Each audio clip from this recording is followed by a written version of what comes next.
Hello, in this video I'm going to show you how to restart Motorola Edge 16 Neo. Okay, we have two methods how we can restart our phone. First and the recommended method is a reboot through the power menu.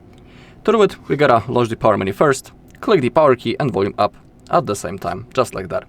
Now all you need to do is to tap the restart button. After that, your device is going to be turned off, and after a few seconds it's going to be turned on again automatically, and our device will be ready to use.